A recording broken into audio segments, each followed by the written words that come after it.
Hi friends, నమస్తే.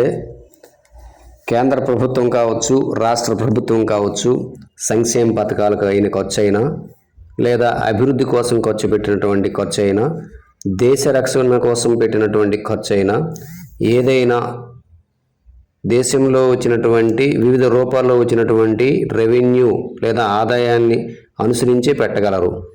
మరి కమ్యూనిస్టులు మాత్రం మన దేశంలో ఎక్కువగా ఆదాయాన్ని ఇచ్చేటటువంటి కార్పొరేషన్స్ని టార్గెట్ చేస్తుంటారు. మరీ ముఖ్యంగా రిలయన్స్ లేదా అంబానీ, అదానీ అని ఈ రకంగా టార్గెట్ చేస్తుంటారు. మరి ట్యాక్స్ మన దేశంకి ఎక్కువగా కట్టేది కూడా వాళ్ళే. అయితే ట్యాక్స్ కట్టాలంటే ప్రాఫిట్స్ మీదే కడతారు, టోటల్ క్యాపిటల్ మీద కట్టరు. వాళ్ళకు వచ్చినటువంటి ప్రాఫిట్స్ మీదే ట్యాక్స్ కడతారు. మరి ఆ ప్రాఫిట్స్ బాగా రావాలంటే మన ఇండియన్ కార్పొరేషన్స్ మనం విమర్శించుకుంటే మనకు వచ్చేది ఏమీ ఉండదు.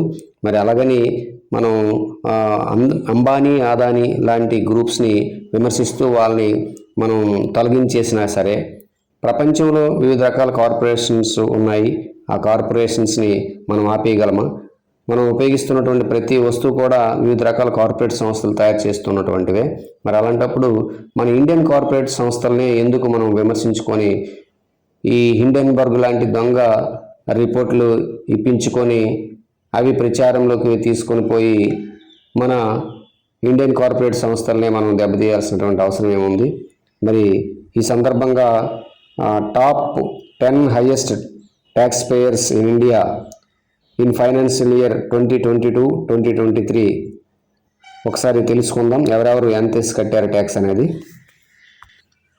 Reliance Industries 20,713 crore tax pay చేయడం జరిగింది.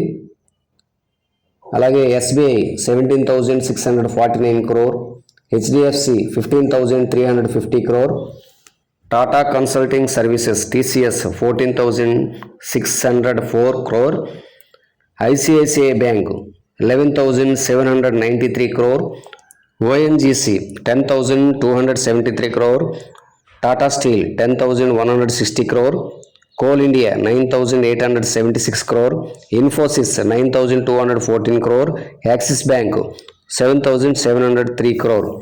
ఇవి top 10 highest tax payers in India in financial year 2022-2023. అయితే ఇంకా చాలా కార్పొరేషన్స్ ట్యాక్స్ పే చేస్తుంటాయి. ఈ వచ్చినటువంటి ఆదాయాన్ని ప్రభుత్వం సంక్షేమ పథకాలకు కావచ్చు, అభివృద్ధి కార్యక్రమాలకు కావచ్చు, రక్షణ రంగం అభివృద్ధి కోసం కావచ్చు, ఇలా రకరకాలుగా ఉపయోగిస్తుంటుంది. కాబట్టి మన కమ్యూనిస్టుల మాటలు విని మన ఇండియన్ కార్పొరేషన్స్ మీద బ్యాడ్ క్రియేట్ చేసి వాటిని నష్టపరిచేలా చేసి మన వేళ్లతో మన కళ్ళు మనం పొడుచుకోవద్దు. కమ్యూనిస్టులు ఈ రకంగా ప్రచారాలు చేసుకొని కేరళలో ఈరోజు ఉద్యోగస్తులు జీతాలు కూడా ఇచ్చుకోలేని స్థితికి దిగజారిపోయారు. మరి అలా కాకుండా మన ఇండియన్ కార్పొరేషన్స్ మనం ఎంకరేజ్ చేసుకొని ప్రతి వస్తువు కూడా మన భారతదేశంలో తయారు చేసుకొని భారతదేశ వస్తువులు మనం భారతీయులుగా మనం కొనుక్కునే విధంగా ఉండేటట్టుగా తయారవ్వాలని కోరుకున్నాం. ఫ్రెండ్స్, థ్యాంక్ యూ, నమస్తే.